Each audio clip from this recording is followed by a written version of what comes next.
Greetings. Welcome to In Conversation with Trevor, brought to you by Heart and Soul Broadcasting Services. I go beyond the headlines and beyond the sensational. Today I'm in conversation with Father Fidelis Mukonori. If you enjoy this conversation, remember to subscribe, to like, and share. Let's get down to some work.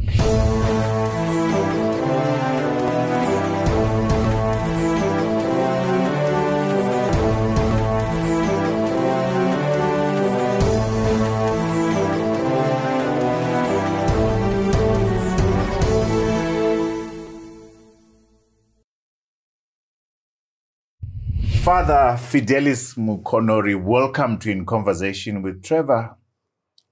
Most welcome. Thank you. What a pleasure. It's such a pleasure having you here, and I'll tell you why. Because you have had the front seat on a number of huge historical developments in Zimbabwe. I'll take a helicopter view. You've had close conversations with the late Josiah Tongogara. He was actually your friend. Yes. Rex Nhongo was your friend. Yes. You had intimate conversations with Joshua Nkomo, Yes. Samora Machel, Yes. Kenneth Kaunda, Yes. Robert Mugabe. Yes. You were instrumental in negotiating the exit of President Robert Mugabe in 2017 after the coup. Yes. You were instrumental in negotiating the GNU between ZANU PF and MDC. Yes. What a privilege that must have been. Thank you. A privilege it was. So my question to you is, having seen all this, we've just come out of an election now, and reading this book, what goes through your mind seeing that we've just had an election? We're at each other's throats. Well, what goes through your mind? What do you think should be done? Thank you, Trevor. What goes in my mind is, even though God says he created us in his own image, but the kind of image that we give about ourselves is very different at different times. The times and seasons that we go through is the type of life that we live. We are very seasonal. When things are good, we play the good. When we believe things are not so good, we decide to play the bad boys, the bad girls, or the good boys, the good girls, or sometimes we are not sure the quiddity of our being. Quiddity meaning the whatness of our being. And that's the kind of human being we are. There is the sophistication side of our being, and there is the rumble side of our being, meaning to say, because I'm a theologian, I resort sometimes to biblical issues. Excuse me. When Lucifer decides to go against God, he decides because he thought he was bigger than God and that he could be God himself. And sometimes it is still with us even today. To think that we're God. Think that we are bigger than God. And sometimes to think that we have to tell God what what to do and how we should do things. And as a result, we forget that we are such a finite human being, and that if we could live this life 10% well, 10% well, would change this world. We would change Zimbabwe if we lived 10% of our world in Zimbabwe well,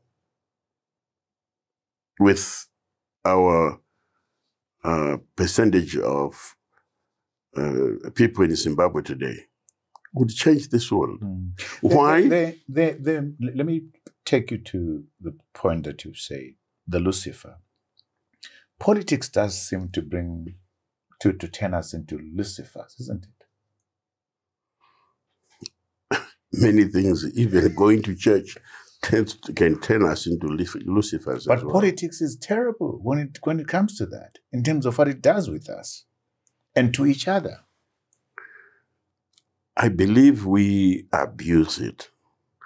I'm taking the philosophical side of issues. I believe we abuse politics as a thinking ground. And we abuse the politics by saying, no, we are playing politics here. No, it's not true. We are not playing politics. Excuse me. What I believe is that grace builds upon nature. Grace builds upon nature, which means if you are intelligent, grace builds the nature of an intelligent person, and you do it so well. And you produce good things. If I decide to be idiotic, the grace will build the idiocy of me, exactly what I do. What beauty can come out of where we are now, where one side is disputing the elections, one other side is saying the elections cannot be disputed, is what the people said. What beauty can come out of this? What is it that grace can do with where we are at the moment? Apparently, the people who are disputing, I make a laugh of it, because both leaders are lawyers. They say they are lawyers, and I believe they are lawyers. And what a misnomer of disputation. I like to believe that a lawyer thinks logically. And one lawyer says, I dispute. Another lawyer says, it's non-disputive. It's okay. And what makes me mad is what a loss of education in educating people to become lawyers and dispute and not show the dispute. I was trained by the United Nations. I went to Mozambique after the death of Samora Machel as the United Nations commissioner, and we were trained how to deal with the elections in Mozambique. And I was one of the commissioners in Mozambique. And because of my background, I was given one of the farthest places in the last province called Nyasa province, quite far off. And I said to the young men and women who were given to me to work with, I said, would you like to make history? They said, yes, I'd like to make history. I said, okay. I said, I give you this time. You come back at 3:30 because we want to start our counting of these voters, these votes, at 4 o'clock. So I gave them about 5-6 hours. They enjoyed themselves. And exactly at 3:30, in fact, before 3:30, they were there. Exactly at 4, I said to them, once we start, we are not going to stop until we are finished. And we did. And the whole night, the United Nations peacekeeping force, everyone was around. And by 11:30, the United Nations guy said, Father, the whole of Mozambique is gone to bed. And I said, me and my young men and women here, we are not going to bed. We go to bed when we are through. We're going to finish. We decided. So we are going to do it. So what's the relevance of that to this Zimbabwe The relevance situation? of it is there was no... I wanted to prove to them that you cannot steal. It's not stealable. Why? Because every party had someone there. So and we were counting. What do we do now with where we are, with these two lawyers that you've described disputing this? What's the way out? Probably let's do it the Catholic way. We put them in a house and they discuss and decide until they are through. We give them food inside. They eat. We lock the room. We lock the room. Don't come out until we are done. Because, my brother, over 70,000 lives died in Chimurenga 2. I don't know how many. I'm still trying to find out how many died in Chimurenga 1. Are we bloodletters? Are we bloodsuckers? Why, as Zimbabweans, we have to learn seriously that this is the second Chimurenga. And after the second Chimurenga, we still dispute.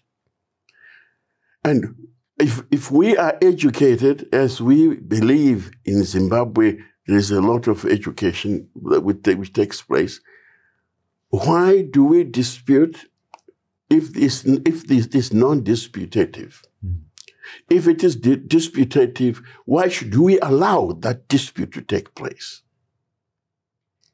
When we have to do it, let it be done properly so that people have to accept to say, okay, I am done for now, but I'll be coming back in the future. What would you... Or someone will have to say, make sure that, no, I cannot steal because this is not stealable. Why can't we make sure that there's no evidence to steal and it's not stealable? Interesting point. What would you do if the two men invited you to say, help us find each other? Well, I think they know me well now because I've talked to each one of them. What would you... It's a separate times. What would you do if they said, help us find each other?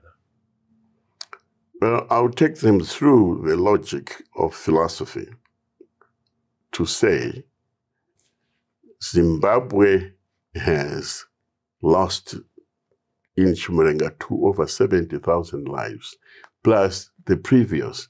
Perhaps we've lost over 100,000 lives. Why should they play with the human lives? This kind of you stole my votes, I didn't steal your votes, can end up people wanting to go back again to the bush. Why? And usually, they are not those people who tell others to go to the bush, they are not the ones who go to the front. No, it will be the rear. We will take a break, Father. That's a very important point that you've raised there. When we come back, I want us to go to the point where you help Robert Mugabe and Morgan Tsvangirai sit down and deal with the crisis that Zimbabwe had.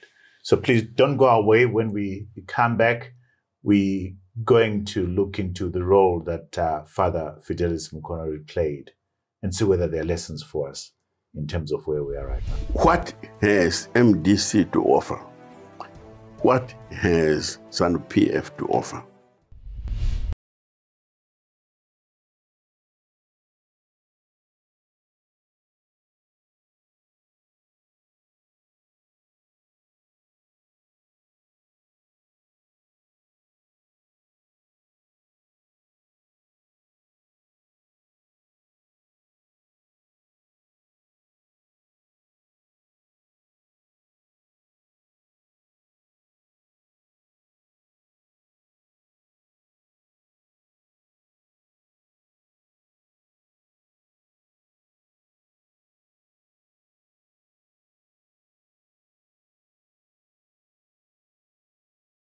Back to our conversation with Father Fidelis Mukonori. Father, we've been here before as a country. In 2000, you found yourself being invited, correct me if I'm wrong, but you find yourself invited by Morgan Tsvangirai. Yes. To negotiate an agreement with Robert Mugabe after the disputed election. Yes. What is it like doing that? What were the key issues that you had to make these men come alive to? I tell you, it was, when I look back, talking to Morgan Tsvangirai was a blessing. Because he and I, we were not new faces to each other. Why? Because we trained Morgan Tsvangirai in issues pertaining to his works as a trade unionist. As a trade unionist. Mm-hmm. We trained him as a trade unionist at Silvera House as part of his training. So it was not easy dealing with him, talking to him. It was not difficult, rather. It was not difficult to talk to him. Mm. We had known each other with President Mugabe, you as Brother Fidelis, right throughout the war. We shared so much. So when he came to say, Brother Fidelis, I have been advised by my colleagues that we need to discuss with the then Prime Minister. And I said, why did you come to me? Mm-hmm. And he said, I came to you because I know you can talk to him. And he won't say no to you. I said, okay. So indeed, I went to Prime Minister Mugabe and I said, the president of MDC would like to see you, or like to talk to you. He would like to open a conversation with you. Meaning, the ZANU PF and MDC to have a serious discussion. He said, okay, can we discuss it? I said, yes. Then I suggested to Morgan to write a letter. So he wrote a letter. And I said, let's professionalize this issue. So when he wrote a letter, I took the letter to the Prime Minister. The Prime Minister read the letter. He said, yes, okay, I'll take it up. I'll take it up. And the President, not the Prime Minister. Mugabe but then president, he was president. Yeah, then he was president. Yeah, president. Yes, he was president. And within a given time, I'm running fast, the ZANU PF, they had a team. Then the current Minister of Foreign Affairs was the head of the ZANU PF team. That's Shawa. Yes, Freddie Shawa. And on the other side is another colleague. I'm not sure if he's still alive. So they were really very good people. And we started that at Silvera House. And we started it very quietly as we could, so that we would cover as much ground as possible. Out of public scrutiny. Yes, before we in public, out of public scrutiny. And at some point in time, the frontline states said they were interested in the dispute which was taking place in Zimbabwe. And when Obasanjo and the then President of South Africa, Thabo Mbeki, came, they were surprised, and actually they were shocked about the ground that you'd covered. The ground which had already been covered. So in the end, they said, "Why is it being so quiet?" I said, "Well, that's what the chairman was sharing wants, because he wants that we cover as much as possible." Who was the chairman? I was the chairman. You're the chairman. Yes. So that's what I wanted. I prefer to do things quietly. I don't believe once we go in public, politicians start grandstanding. Oh yes. So I'm not a politician. Well, what were the main for you as you sit here? What lessons can you share with the viewers out there? What were the main lessons? The issue is exactly what has MDC to offer? What has ZANU PF to offer? Those were the issues which they were looking at. And the team which I had was really a team with really serious-minded persons.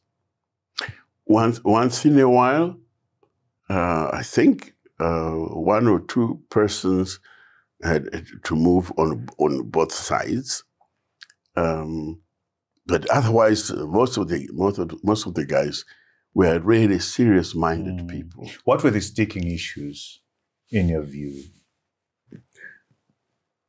I mean, it's far back. It's 23 years ago. Yes. What do you remember to have been the sticking issues? The sticking issues were what happened at the polling stations. Right. So what happened at the polling stations, and it still behooves me even today, from the way I was trained by the United Nations, to say, if each party has to have a representation of persons at every polling station. So until that is finished, no, there's no movement. And you all believe when it's done, you close for the next day, and the next day you come and you start it again. Exactly what had happened. But clearly, that has not been happening here. What has been happening? In terms of your point, the important point that you raised, Father, that if every party has a polling agent, the process is incomplete until all the polling stations and the polling agents report on what transpired. Is that what you're saying? That's what I'm saying. Meaning, for each day, you close for the day. Yes. Right? Yeah. And every party would have been having a representative there. Yes. So when you agree that it's the end of today, and what you do to ensure that there's not been any stuffing of extra papers in every polling booth or every polling station, what do you do? What do you do? Well, you ensure that if the parties, if the parties have to be there, so be it.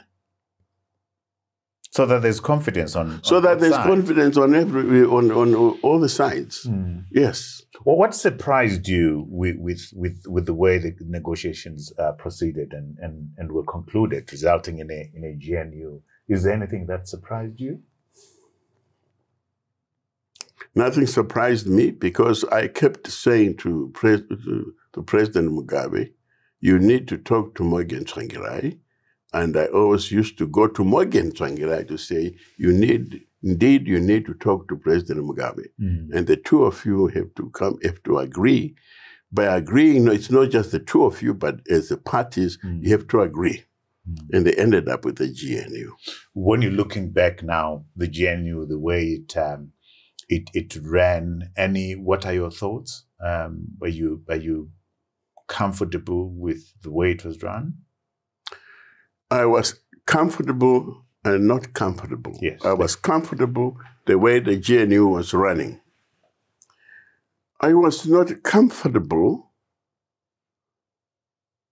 with what appeared to be some extra finances coming from outside Zimbabwe. Talk to me about that.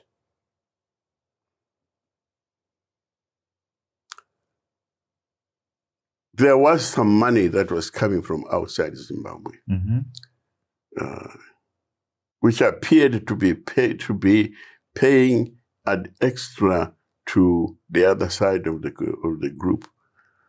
I cannot say how much it was, because I was not part of it. Yeah, that was my concern and my worry.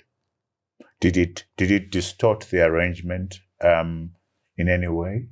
Did it cause any ructions?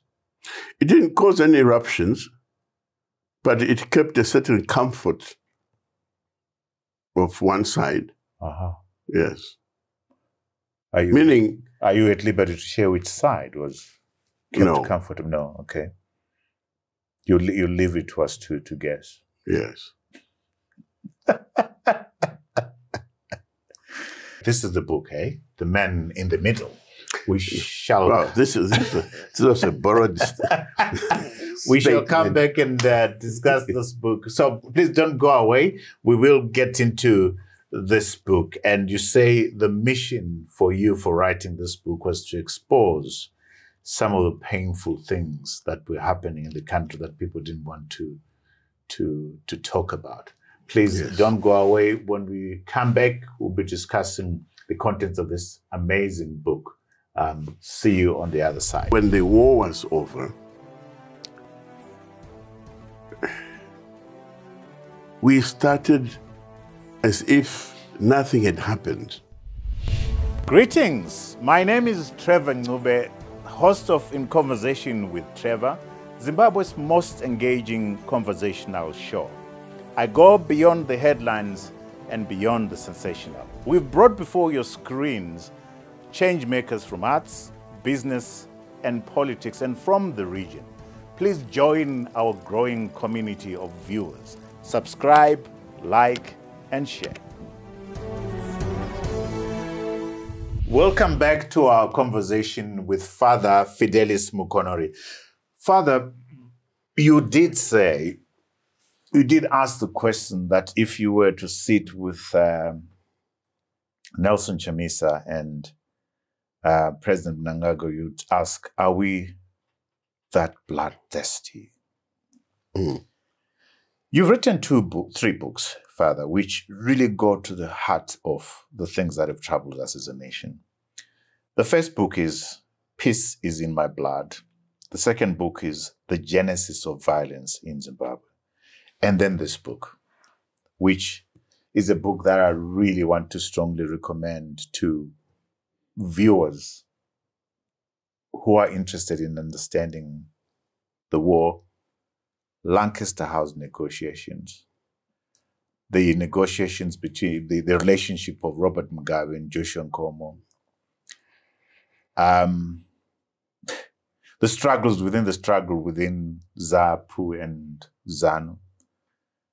This book goes to the heart of it. I mean, I am embarrassed that I didn't know that this book existed. Relieved that I'm now going to be buying copies, and really suggesting anybody who wants to have a knowledgeable conversation about where this country is and why we are where we are. This is the book. You were involved in preparing for the Lancaster House negotiations behind the scenes. You witnessed the war. Yes. You had 42 of your good friends killed in an act which, we think the Seluscats did it. Yes. You were involved in negotiating, like we said, ZANU and rather President Mugabe and Morgan Tsvangirai coming together. You've seen the bloodletting that this country has come through. And the question that I have for you is, do you think that we've dealt with our past sufficiently for us to avoid making the mistakes of the past, particularly when it comes to bloodletting? Trevor, I don't think so. What is essential, in my view, is after the size and the space of time, if we are talking from 1966 to December 27th, 1979. That's a long war. Time. Yeah, that's a long war. And when the war was over, we started as if nothing had happened. I think that was, people were, I can understand, people were tired of the war. I was part of the boots on the ground in the Catholic Commission of Justice and Peace. I traveled everywhere. But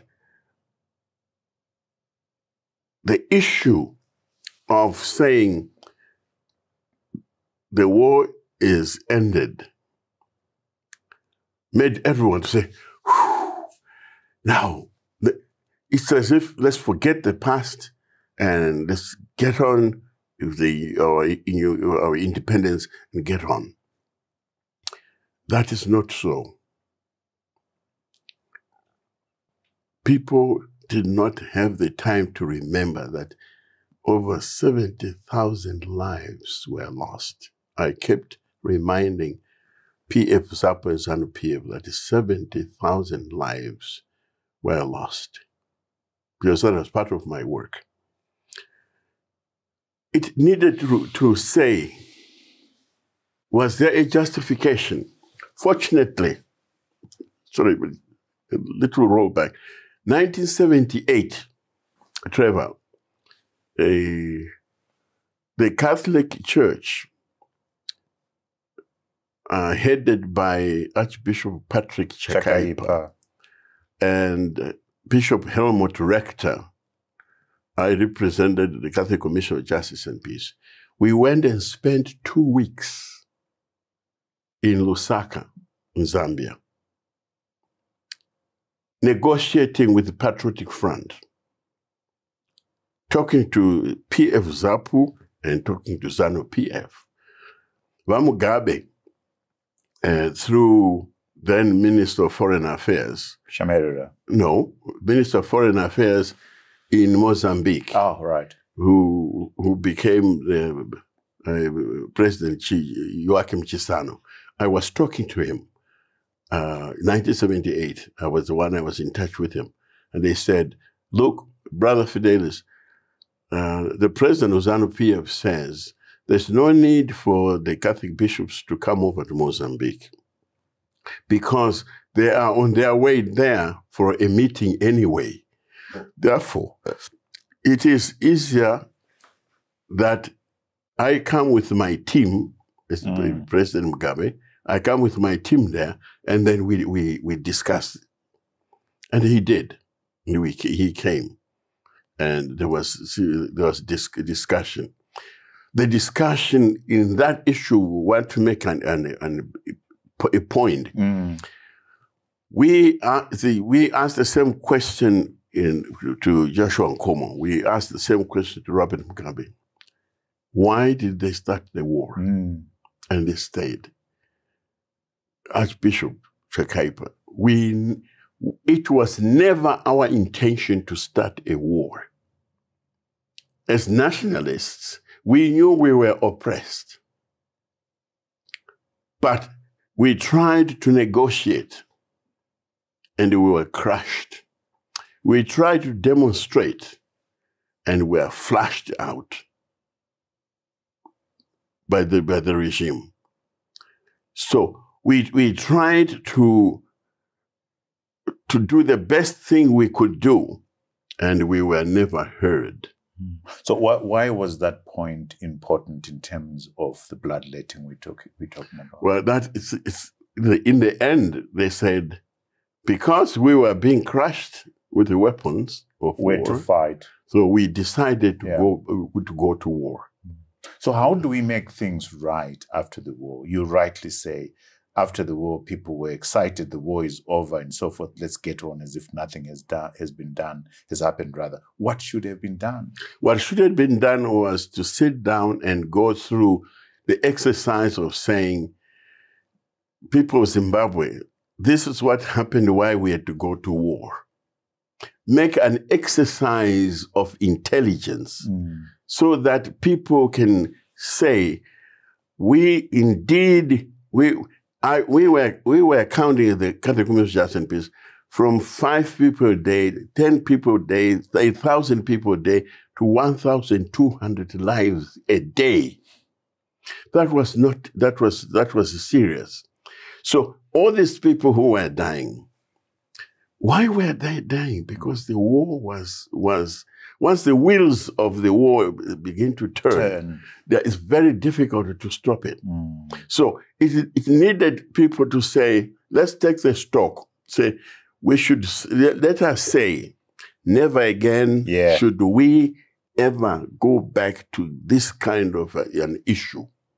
That could have helped to that kind of making an assessment that could have helped even to this day to say, guys, we are trading on eggshells.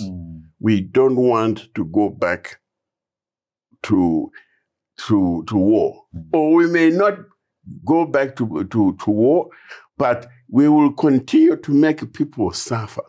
It's right now people are suffering. People are suffering. And there is, of course, the sanctions issue. But before we go to the sanctions issue, which is a very important point, because no sooner had independence come than Ntumbane and Gukurawundi hit the nation right in the face. And you do say in this book, because I don't think that Gukurawundi was dealt with. First of all, the war was not dealt with properly. Yeah. There was no closure. Yes. There was no healing.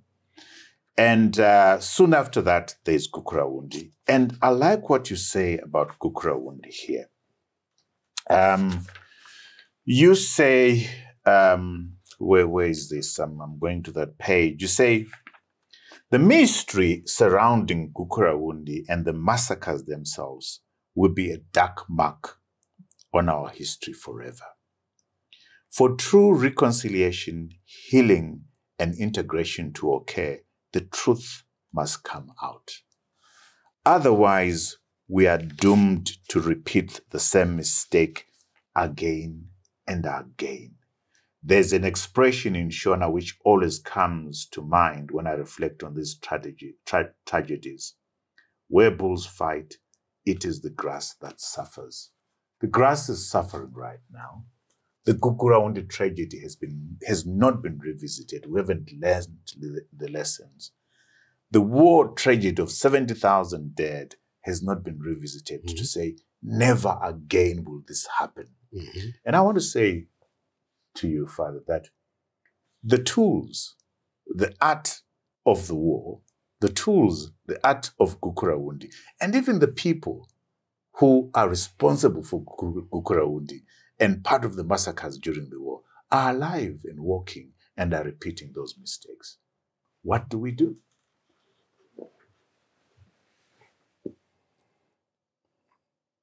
We need to discuss.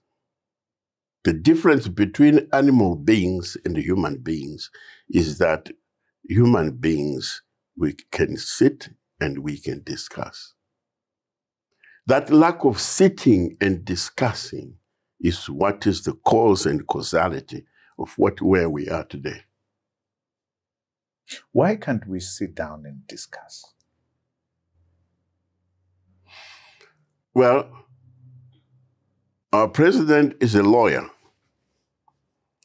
CCC president is a lawyer. It would be interesting to see lawyers having the common sense, common sense, if they can say, let us discuss, let's sit down and discuss. That's what common sense is. But we go to universities to look for common sense. Common sense is not so common, including among the lawyers. Because, Father, where we are right now, people are hurting. People are hurting. The sanctions are hurting people. The oppression from the government is hurting the people. People don't have jobs. People are poor. The Bible says, take care of the orphans. Take care of the widows. Take care of the poor. The widows, the orphans, and the poor are suffering. One would have thought that that is enough to cause the two liars that we're talking about here to say, the election has not resolved the problem. Let's sit and discuss. Yes. Help me understand why this is not happening. Well, that is what the issue is, to say the elected president and could humbly say, let us sit down and discuss. And the one who says, no, I am not satisfied, I believe the elections were not free and they were not fair, should have also the courage. It takes courage for someone to say, let us sit down and discuss. It takes courage. It takes wisdom. Thank you. All right. I withdraw. It takes wisdom to, well, And it takes courage is wisdom. Wisdom, yes. No, you don't have to withdraw. So it takes courage and wisdom. Yes. To say, let's sit down and talk. Yes. So a man who says, Father, after an election like this, I won, but let's sit down and talk. A man after an election like this who loses and picks up the phone and say, yes, things didn't go all right, let's sit down and talk. That's courage. That is wisdom. We're not seeing any of those two things here, Father. So that is what I think we have to agree, that it is essential of the two to sit down and discuss. Discussion is more difficult than toying on the streets. Which will get people killed. Yeah, and it will get people killed. And discussions are more difficult because it requires thinking. And the thinking is an exercise which has no textbook. And the thinking requires someone who has to know how to think. Can I add something else? Sitting down to negotiate requires humility. Thank you. And selflessness, isn't it? Yes. Yes. We're not seeing much of it around, Father. Yes, I think that is part of the issue, and that we need that humility. Well, I was making a proviso to say, when you have people who, it's only a lawyer who is called an educated person. As if my learned friend. A learned friend, as if no one else is learned. But there has to be a display to say, indeed, we are learned, and therefore let us sit down and discuss. And therefore, it seems to me it is essential, and we would like to appeal, and I think I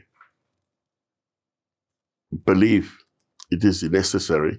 It's not too late to request the two sides, the winner and the loser, to say, please, can you sit down and discuss? I'm going to push you to the point that you asked, which is very important. As you are negotiating with President Robert Mugabe and Morgan Tsvangirai, what's in it for President Mnangagwa? What's in it for Chamisa? What does Chamisa bring into this? What does Mnangagwa bring into this? Can we address that? And remembering the grass and the elephant. Yes. The issue is the grass suffers, but it has no feeling. The problem is the people who suffer because of the CCC and ZANU PF disagreeing and without sitting down. There's bloodletting. How long will you allow that to continue, Father? Not more. Not a day longer? No. So there is need for serious discussion. Yes. You talk about pain, and I felt pain as you were writing about your friend Tongogara. How humble he was. And the fact that Tongogara said to you, and I read, my last meeting with Josiah, just the two of us, is a bittersweet memory. As always, we talked late into the night. He told me how, for years, he had been wanting to write a book about Herbert Chitepo. One of his biggest regrets was that people thought he had his old friend and mentor killed over politics, which could not have been further from the truth. I told him he would have time to remedy that with so much more, but he just nodded sadly. So Chitepo gets killed the question mark remains as to who killed Chitepo. Josiah is accused in certain circles. Josiah, Tongogara gets killed. Question marks remain.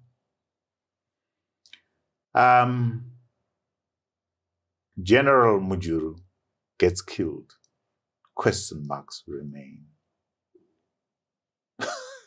Is this what the war was about?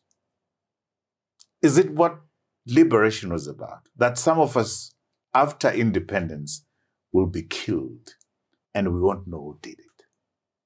And we go on. We live on as if nothing has happened again. Mm-hmm. I felt your pain. Your friend wanted to absolve himself and say, I didn't kill Chitepo. He died before explaining himself. The question mark remains. But the question mark remains, who killed Josiah Tongogara? Mm-hmm. The bigger question is, what kind of a society are we? Mm-hmm. Trevor, if you don't mind, I give an issue to the death of Tongogara. For sure, when I said to him, we will meet at home. When you come back, when you come home, we will meet. Because he had said to me, we have decided this is the last, and we will be coming back, we'll be coming home. And he was saying that with such an enthusiasm. And then I said, okay, so when you come home,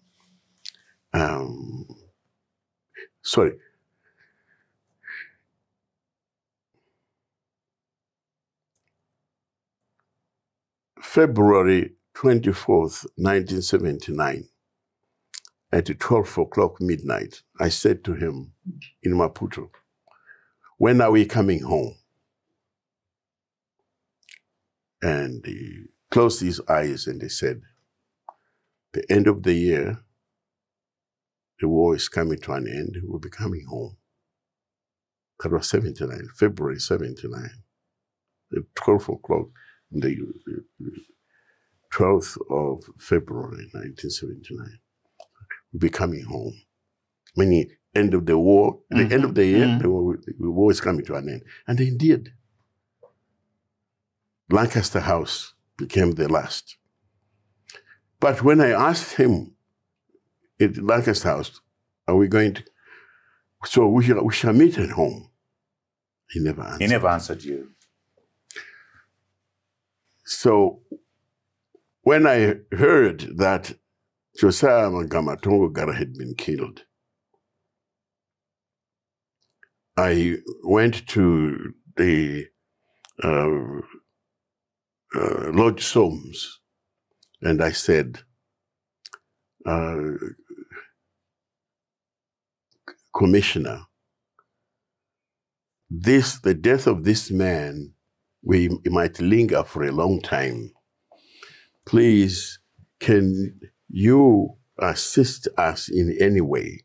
He said, oh, brother, I've just received a letter from President Mugabe saying, please, can you assist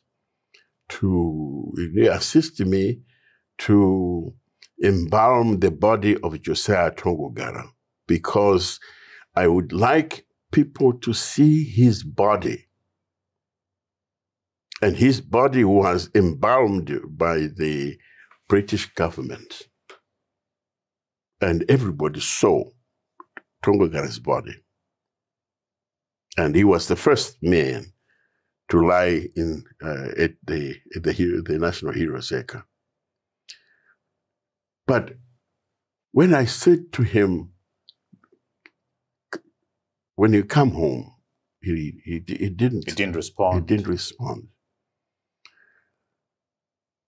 The issue is, when I asked the commissioner, the British commissioner here to assist, I said, please, can you make sure you do your findings, your military findings, as to the cause of the death of Josiah Tongogara.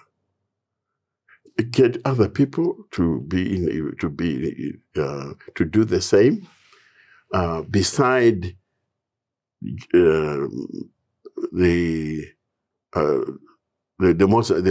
beside Mozambique itself and ZANU PF itself. And please, can you make sure also the Tanzania is also involved? That was never done. Was it? According to the group, according to Commissioner Lord Soms, he said, this is what he said to me. Brother, we have our British forces who know how to handle these things. We saw the man who was the driver. We were given the opportunity to talk to the man who was the driver. The man was just an ordinario of the Mozambicano who had no idea who Tongogara was, who was driving this huge vehicle. He's the one who caused the death. So he was totally he had no idea. When I asked Josiah Tungamirai, because his car was in front, and Tongogara's car was behind. So he said, when they went, they realized for 2 minutes there was no vehicle coming. And they waited for another minute, and then they went back. And when they went back, they saw an accident had taken place. Shall I stop you there and we take a break and we come back? Please don't go away. Join us. And when you join us, we're going to take a peek into Father Mukonori's help in negotiating the exit of President Robert Mugabe and the coming in of President Mnangagwa. So please don't go away. See you on the other side. We, as Zimbabweans, we should not allow our leaders to play with our lives.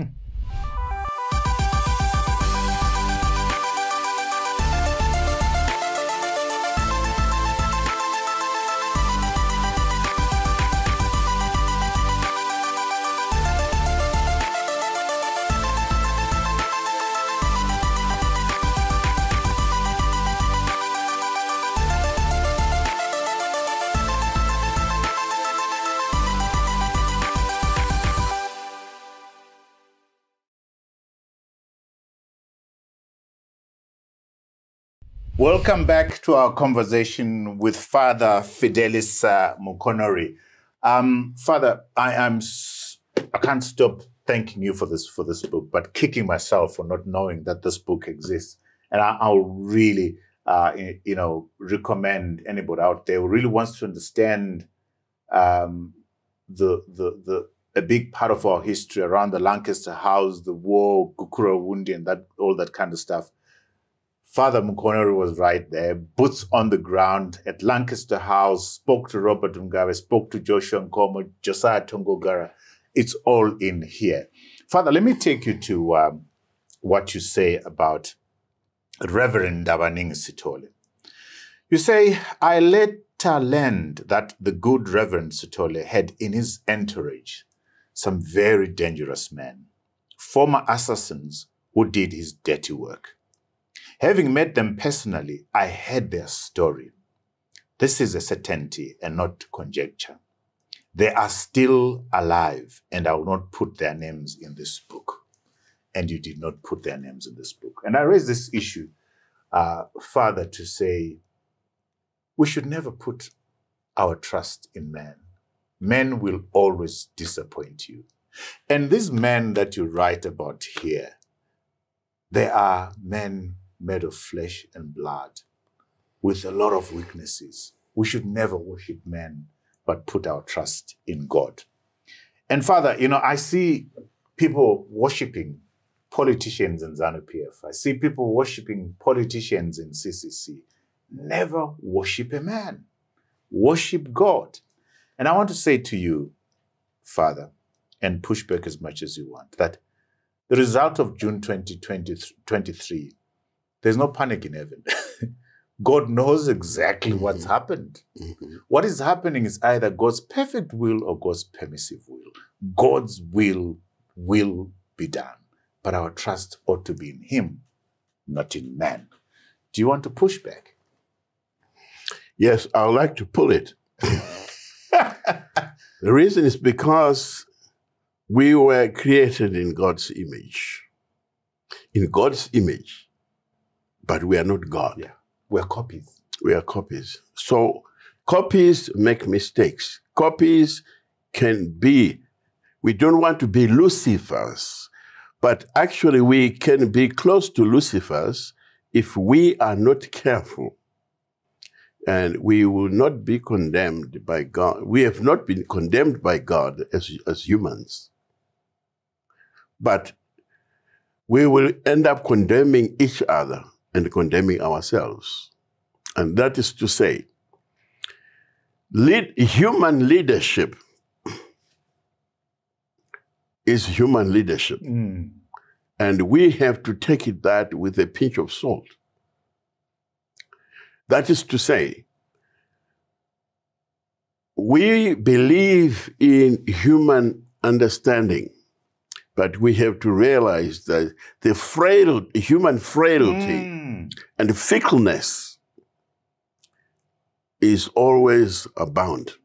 And therefore, we have to put in our laws, rules, and regulations to regulate humanity, to regulate our leaders.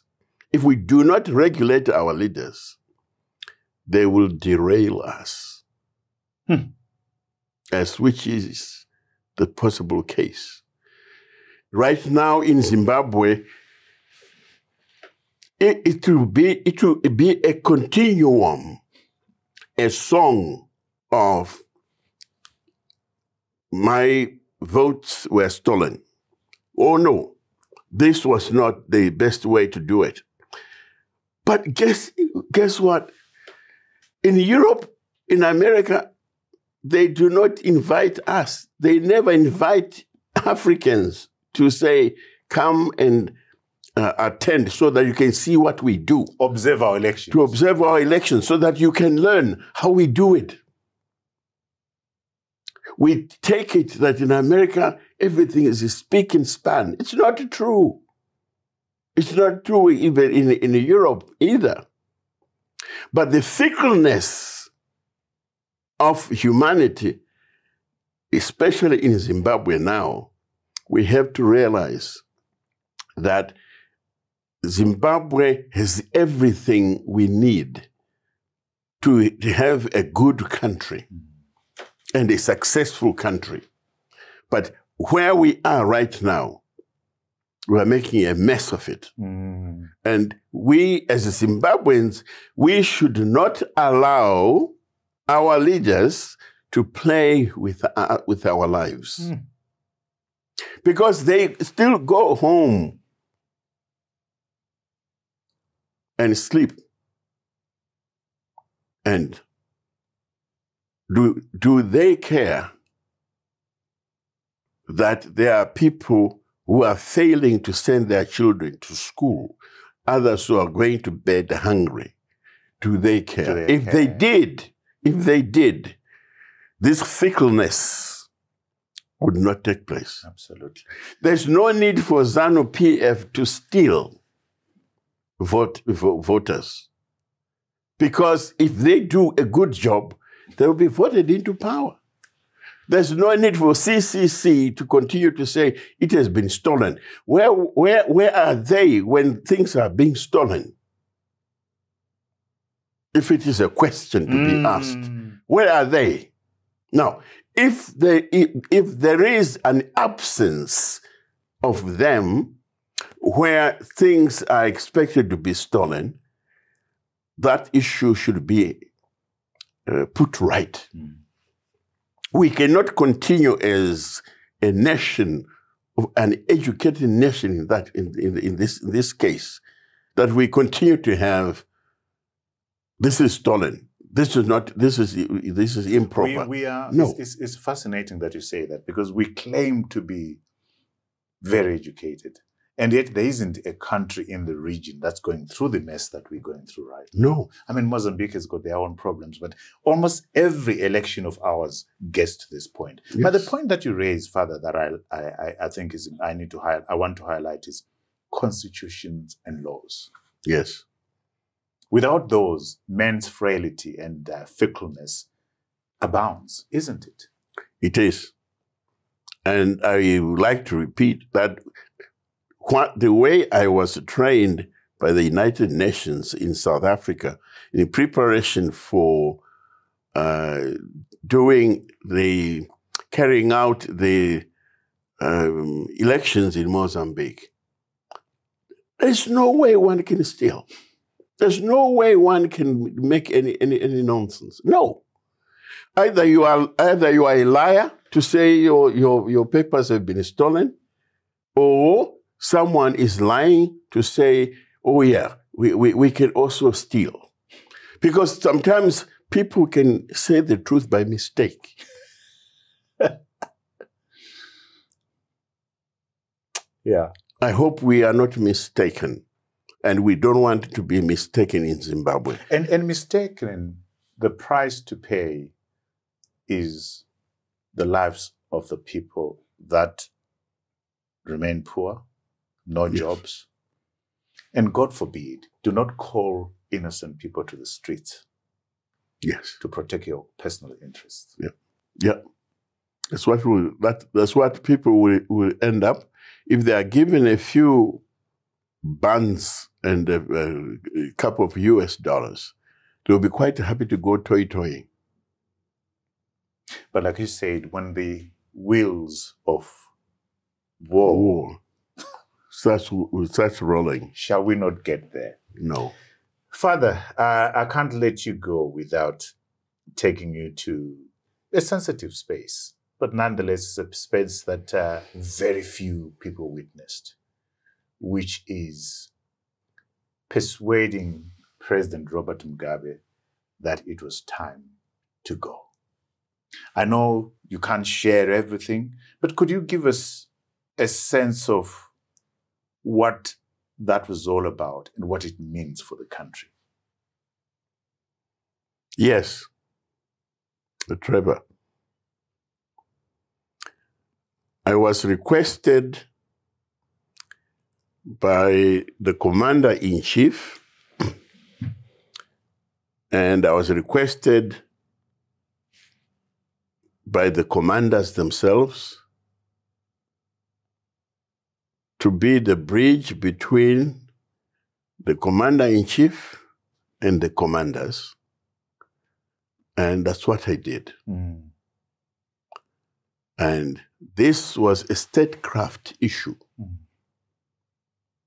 And these were the wheels of the state. And I was just a cog in the wheel. Mm. Was it a privilege? Was it painful? Talk to me about that. It was a privilege. Mm. Sometimes I like that which is difficult, and I enjoy difficult issues. Mm. And quite a good number of difficult issues have come by in my life. I do it. Mm. Yes. Wow. Is this a secret that you're going to go down 6 feet with?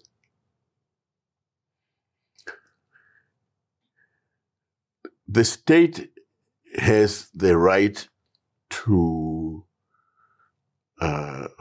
disclose. But you will go down 6 feet without having shared. I think so.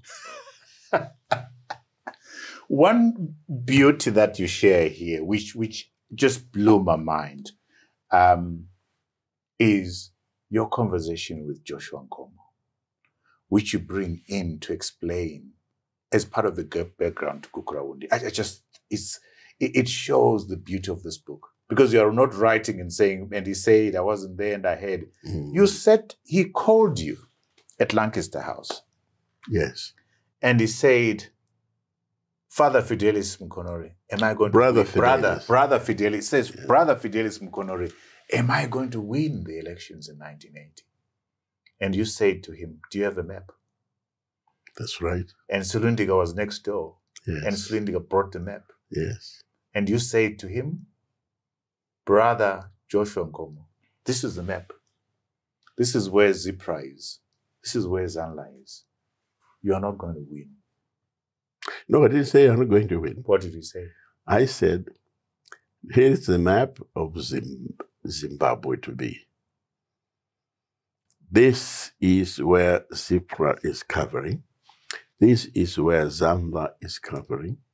This is where the Rhodesian security forces are covering. I believe both your parties have people who are in charge of the political side. He said, on the ground, yeah. On the ground, he said, yes. I said, therefore, the area that you have militarily covered is the area that you shall win your votes. Because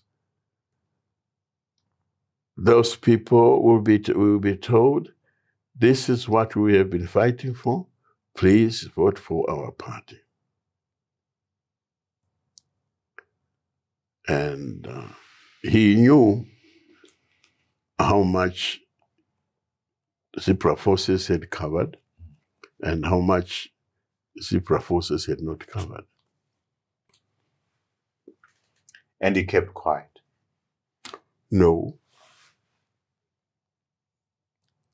He sent some of his lieutenants back to Lusaka that evening to try to rectify the issues. It was too late, wasn't it? It was a bit late. Yeah. Father Fidelis Mukonori, it's been a pleasure talking to you. I mean, you and I could sit. Maybe what we should have done is under a tree with a lot of water and just have this conversation. Father, thank you so much. Before we go, you've written beautiful books, and good people, we love books. Here are the books that I recommend you read that Father Fidelis Mukonori has written. Peace in My Blood, The Genesis of Violence in Zimbabwe, Men in the Middle, a Memo. And this is the book that I've been reading the past few days. Wonderful books. Father Fidelis Mukonori, thank you so much. Thank you for your amazing is not the right word. Thank you for your central, pivotal contribution to where this country is right now. And I'm hoping that these two lawyers will have some common sense to give you a call, and you can then put them in a room, lock it up until they knock and say they found each other. Father, thank you so much. Thank you so much. You remain sitting there. Allow me to turn now, Father, and talk to our viewers who are all over the world. Thank you so much for watching, for following us every week. Remember, we are on YouTube every Monday, 7 a.m. Central African time. And to ensure that you don't miss out on any of these quality conversations, I invite you to subscribe, to like, and to share with your friends. And we read all your comments. Thank you for the engagement. Remember, we've built a website where all of our content sits. We have podcasts there for your listening pleasure. Thank you for your support. Until next time, cheers to you all.